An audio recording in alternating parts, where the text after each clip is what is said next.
नमस्कार,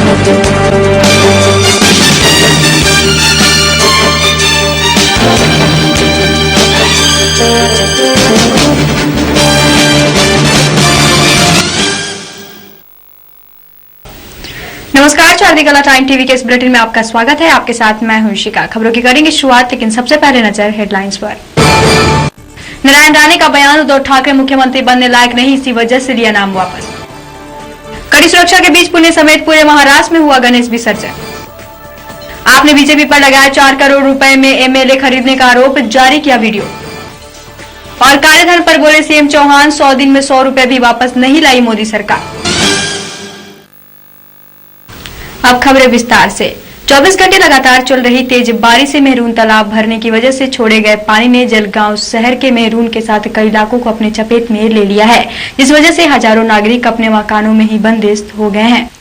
24 घंटे से लगातार चल रही तेज बारिश से मेहरून तालाब भरने की वजह से छोड़े गए पानी ने जलगांव शहर के मेहरून के साथ कई इलाकों को अपने चपेट में ले लिया है, जिस वजह से हजारों नागरिक अपने मकानों में ही बंदिश हो गए हैं। जान के नुकसान की अब तक कोई खबर नहीं है, लेकिन कई जानवर और सामान के बाढ़ में बह जाने की बात स्थानीय नागरिकों ने बताई है। सुबह 8 बजे से इलाके बाढ़ से प्रभावित होने के बावजूद दोपहर 3 बजे तक स्थानीय प्रशासन या पुलिस ने किसी बात की खबर नहीं ली। इस वजह से लोगों में गुस्सा दिखाई दिया। रविवार से चल रही घमासान बारिश से मेहरून तालाब खतरे के निशान पार करने की वजह से तालाब का पानी छोड़ा गया। जिस नहर से यह पानी छोड़ा गया उसके पड़ोस के सभी इलाके मेहरून, अक्सानगर, नशेमन कॉलोनी, नुकसान नगर जैसे कई इलाके बाढ़ की चपेट में आ गए, जिसमें हजारों नागरिकों का जनजीवन प्रभावित हो गया है। इतने बड़े पैमाने पर आई बाढ़ के चलते प्रशासन का कोई अधिकारी या कर्मचारी मदद को नहीं आया, ऐसा बाढ़ से पीड़ित लोगों का आरोप है। लोगों का कहना है अगर तालाब का पानी छोड़ना ही था तो उसकी पूर्व सूचना क्यों नहीं दी गई। ऐसे ही कई सवाल उठ रहे हैं। आगे पानी की पोजीशन बहुत खराब है। प्रशासन का कोई आदमी अभी तक आया नहीं। सुबह 6 बजे से यहाँ पे लोग परेशान है। लोगों के घरों में पानी जा रहा है, बिजली की प्रॉब्लम है। लोगों को निकालने के लिए ना ही पुलिस डिपार्टमेंट है और ना ही कारपोरेशन ने कोई हमारे को मदद करी है। और ये एरिया में पहले इन्फॉर्मेशन देना चाहिए था कि हम पानी छोड़ रहे, अभी तक के किसी ने कुछ ये इन्फॉर्मेशन नहीं दिया।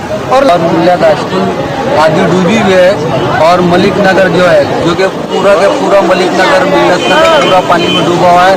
और वहाँ के जो लोग हैं वो बाहर है और औरतें अंदर है, लेकिन चाहते हैं कि भाई नगर पालिका और प्रशासन कुछ न कुछ यहाँ पर ध्यान दे और आदर तवज्जो दे। मस्जिद जो है वो आधे से ज़्यादा डूबी है। मस्जिद की जितनी भी चटाइयाँ वगैरह जो भी है, जानेमाज मसल्ला वगैरह सारे के सारे खराब हो चुके हैं। बहुत ज़्यादा पानी है मस्जिद में, आधे से ज़्यादा पानी है। बच्चे अंदर है, उनके घर के जो जेंट्स बाहर है वो उनसे कांटेक्ट भी नहीं कर पा रहे हैं। बिजली चली गई है, तो इसके लिए प्रशासन पूरा जिम्मेदार है। इसका तो आई हुई है, इसके लिए पूरी तरह से महानगर पालिका जिम्मेदार है। और महानगर पालिका ने जो बताई हुई थी कि हमने बारिश के लिए बहुत सारी तैयारियां की हुई है, लेकिन यहाँ पर ऐसा नजर आ रहा है कि कोई तैयारियां नहीं थी। और यहाँ पर जो बारिश में जो मुस्लिम मोहल्ले बहे हुए हैं और उन पर आफत आई हुई है, इसके लिए तो पूरी तरीके से महापालिका जिम्मेदार है। आपने पूरी तैयारियां करनी चाहिए थी और लोगों को राहत देनी चाहिए थी। यहाँ पर आप देख सकते हैं कोई महापालिका या पुलिस प्रशासन का कोई भी आदमी यहाँ पर मौजूद नहीं है और आपदा में फंसे लोगों को कोई मदद नहीं मिल रही है। जलगांव शासन प्रशासन, जलगांव शासन प्रशासन, जलगांव शासन प्रशासन। नागपुर सहित समूचा विदर्भ धुआंधार बारिश से तरबतर हो गया है। अमरावती की मोरसी तहसील में नदी की एक बांध में एक व्यक्ति के बह जाने की खबर है। मौसम विभाग ने अगले 48 घंटे में भारी बारिश की संभावना जताई है। नागपुर का पहला रविवार नागपुर सहित समूचे विदर्भ को धुआंधार बारिश से तरबतर कर गया। अमरावती की मोरसी तहसील में नदी की बांध में एक व्यक्ति के बह जाने की खबर है।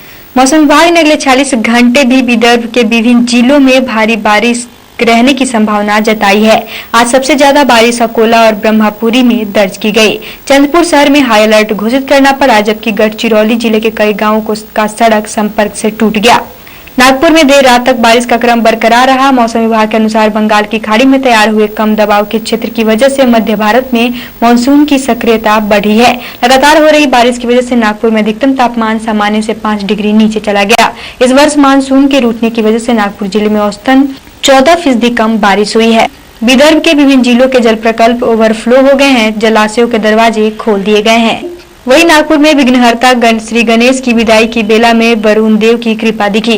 रविवार को सुबह से ही मेघ खुलकर बरस, देर रात तक गरज चमक के साथ झमाझम बारिश का क्रम जारी रहा। इतना ही नहीं, विदर्भ के अधिकांश हिस्सों में भी मूसलाधार बारिश की खबर है। केंद्रीय मंत्री नितिन गडकरी रविवार को डॉक्टर मुकेश चांडक और उनके परिवार से मिले। उन्होंने डॉक्टर मुकेश चांडक से पूरे मामले की जानकारी ली, साथ ही कहा कि पूरे मामले की जांच की जाएगी और उचित कार्रवाई की बात कही। चांडक परिवार और समाज के लोगों ने मामला फास्ट ट्रैक कोर्ट में चलाने और आरोपियों को कड़ी से कड़ी सजा दिलाने के लिए हस्ताक्षर अभियान शुरू किया। पूरे शहर में यह अभियान चलाया जाएगा। गडकरी ने इसका समर्थन किया और सबसे पहले उन्होंने हस्ताक्षर किए। इसके बाद अन्य नेताओं ने भी हस्ताक्षर कर अपना समर्थन दिया। जानकारी के अनुसार यह अभियान गली गली और चौराहे पर चलाया जाएगा। इस तरह के मामलों में फास्ट ट्रैक कोर्ट की स्थापना हो, इसके लिए जनहित याचिका भी दायर की जाएगी। चांडक के घर से निकलते ही गडकरी का सामना परिसर में रहने वाले बच्चों और उनकी माताओं से हुआ। सभी ने एक स्वर में वी वांट जस्टिस का नारा लगाया। इसमें अधिकांश बच्चे ही थे। गडकरी ने बताया कि वे खुद हाई कोर्ट की समिति के सदस्य हैं। इस मामले में जो कुछ मदद बन पाएगी वे करने के लिए तैयार हैं। माताओं की आंखों में दहशत और बच्चों के रुआसे चेहरे देखकर गडकरी खुद भावुक हो गए। उन्होंने कहा, युग और उसके परिवार को न्याय जरूर मिलेगा। वहीं केंद्रीय मंत्री नितिन गडकरी ने मुस्लिम अधिकार परिषद नागपुर में कहा कि केंद्र सरकार ने सभी समाजों को न्याय देने का प्रयास किया है। लोगों को कंफ्यूज करना हमारी नीति नहीं है, हम केवल विकास करना है। गडकरी ने मुस्लिम अधिकार परिषद में कहा कि केंद्र सरकार ने सभी समाज को न्याय देने का प्रयास किया है। लोगों को कंफ्यूज करना हमारी नीति नहीं है, हमें केवल विकास करना है। मोदी मुस्लिम विरोधी नहीं है। जो 60 वर्षों में नहीं हुआ वह 5 वर्ष में कर दिखाया जाएगा। केंद्रीय मंत्री नितिन गडकरी ने ये विश्वास जताया है कि रविवार को भाजपा अल्पसंख्यक मोर्चा की ओर से शिक्षक सहकारी बैंक सभागृह में आयोजित मुस्लिम अधिकार परिषद को वे संबोधित कर रहे थे। गडकरी ने कहा कि केंद्र सरकार ने प्रधानमंत्री जन धन योजना शुरू की है। इसके अंतर्गत बैंक खाते खोलने वाले गरीबों को 1 लाख रुपए का बीमा व 30,000 रुपए का जीवन बीमा का लाभ मिलेगा। इस कार्यक्रम में कई नेता मौजूद थे। वहीं उन्होंने कहा कि स्किल डेवलपमेंट के 5000 सेंटर बनेंगे। 10 दिन के गणपति की विदाई की बेला आ गई। कल पुणे समेत पूरे महाराष्ट्र में भक्त अगले साल आने की कामना को लेकर बप्पा को विदाई दिया, जिसमें सुरक्षा के कड़े इंतजाम किए गए थे। विसर्जन का मुहूर्त कल प्रातः 6:28 से शुरू हो गया। वहीं बारिश की वजह से पुणे सहित राज्य के कई इलाकों में विसर्जन यात्रा देर से शुरू हुई। पुणे में झमाझम बारिश की वजह से 5 प्रतिष्ठान गणपति की विसर्जन शोभा यात्रा 1.5 घंटे देरी से हुई। पुणे के प्रतिम प्रतिष्ठित कस्बा गणपति की विसर्जन शोभा यात्रा तिलक पुतले से 10:30 बजे शुरू हुई। महाराष्ट्र में झमाझम बारिश के चलते नासिक, औरंगाबाद तथा मुंबई में भी देरी से विसर्जन यात्रा शुरू हुई। नदी में बप्पा की प्रतिमाओं का विसर्जन करने से नदी का पानी बड़े पैमाने पर खराब होता है और प्लास्टर ऑफ पेरिस की मूर्तियां विसर्जित नहीं होती हैं। यह ध्यान में रखते हुए नगर निगम की ओर से घाटों पर ही विसर्जन टैंक का निर्माण किया गया। लोगों को विसर्जन टैंक में प्रतिमाएं विसर्जित करने का आह्वान किया गया। बप्पा के विसर्जन के लिए पारंपरिक रथों को आधुनिक रोशनी से सजाया गया था। रथ के आगे पारंपरिक ढोल और बैंड थे। अगर बात करें पुणे की गणेश विसर्जन की, तो पुणे का विसर्जन भारत समेत पूरे विश्व में प्रसिद्ध है। गणेशोत्सव के दौरान पूरे विश्व में यहाँ भक्त आते हैं। इसी कड़ी में पुणे के मोसी स्थित संघर्ष प्रतिष्ठान संत नगर गणेश मंडल के लोगों ने भी विसर्जन के दौरान खूब मस्ती की, जिसमें बच्चे, महिलाएं, हर एज ग्रुप के लोग डांस करते नजर आए। वहीं इसकी तैयारियां करने में प्रशासन पूरी तरह जुटा रहा। फायर ब्रिगेड और महानगर पालिका के कर्मचारी सुरक्षित बप्पा विसर्जन के लिए हर तरह से मदद में नजर आए। पुणे पुलिस कमिश्नर ने भी पूरे बंदोबस्त में कोई कसर नहीं छोड़ी। सीसीटीवी के कई कैमरे गणपति के विसर्जन इलाके में लगाए गए। महिला औंधे, ढोल, ताशों, पथक इस विसर्जन के मुख्य आकर्षण रहे, जिसकी तैयारियां इन लोगों द्वारा पिछले 2 महीने से की जा रही थी। वही परंपराओं की बात करें तो सार्वजनिक गणेशोत्सव में कस्बा गणपति के विसर्जन की शोभा यात्रा में सर्वप्रथम सम्मान के साथ विसर्जित किया गया। आपको बताते चले कि यह परंपरा लगभग 126 सालों से चली आ रही है। लोकमान्य तिलक ने जब 1893 में सार्वजनिक गणेशोत्सव की शुरुआत की थी, उसी साल कस्बा सार्वजनिक गणपति मंडल की स्थापना भी हुई थी। पुणे के ग्राम देवता कस्बा गणपति के दर्शन के लिए नागरिकों की काफी भीड़ जुटती है। वहीं कल इस मंडल की गणेश प्रतिमा का बड़ी धूमधाम से विसर्जन किया गया। उद्योग मंत्री राणे ने कहा है कि शिवसेना अध्यक्ष उद्धव ठाकरे मुख्यमंत्री बनने लायक नहीं है। वे इस पद के लिए सक्षम नहीं है, इसी वजह से उन्होंने अपना नाम वापस ले लिया।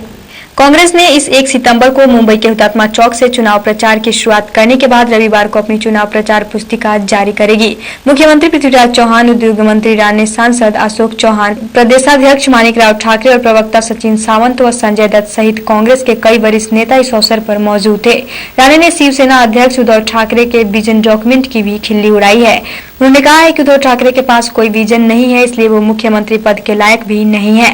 मुख्यमंत्री पृथ्वीराज चौहान और उद्योग मंत्री राणे दोनों ने प्रेस कॉन्फ्रेंस में भाजपा अध्यक्ष अमित शाह पर जमकर हमला बोला। दरअसल शाह ने कुछ दिन पहले मुंबई में बयान दिया था कि लोकसभा चुनाव में राहुल गांधी चुप रहे, जिसकी वजह से कांग्रेस 44 सीटें जीतने में सफल रही। वहीं पृथ्वीराज चौहान ने भाजपा पर कटाक्ष करते हुए कहा कि भाजपा ने काला धन देश में वापस लाने का वादा किया था, लेकिन 100 दिन में 100 रुपए भी वापस नहीं ला सकी। मुख्यमंत्री पृथ्वीराज चौहान ने कहा है कि भाजपा ने काला धन देश में वापस लाने का वादा किया था, लेकिन 100 दिन में 100 रुपए भी केंद्र सरकार वापस नहीं ला सकी। वहीं उन्होंने कहा कि मोदी सरकार दिशाहीन हो गई है, इसलिए आनन फानन में निर्णय लिए जा रहे हैं जिसका कोई आधार नहीं है। केंद्र सरकार ने योजना आयोग को खत्म करने का निर्णय लिया है, उसकी वजह से पर्यायी व्यवस्था क्या होगी यह नहीं बताया गया। मुख्यमंत्री ने कहा है कि कांग्रेस और राकपा के बीच सीटों के बंटवारे को लेकर बातचीत चल रही है। राकपा नेता प्रफुल्ल पटेल के लाचारी वाले बयान पर उन्होंने कहा कि लाचार शब्द का प्रयोग करना गलत है।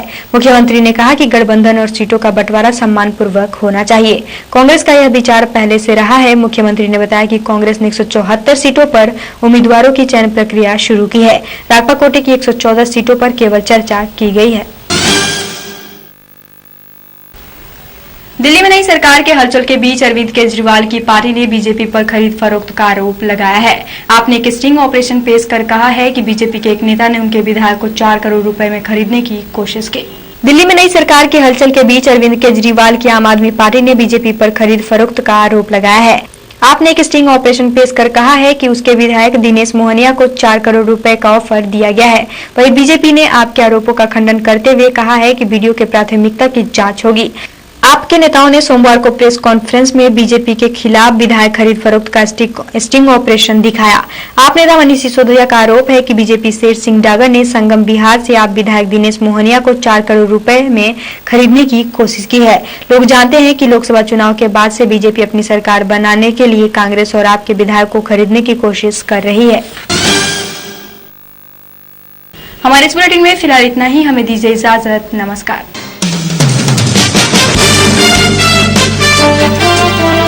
Thank you.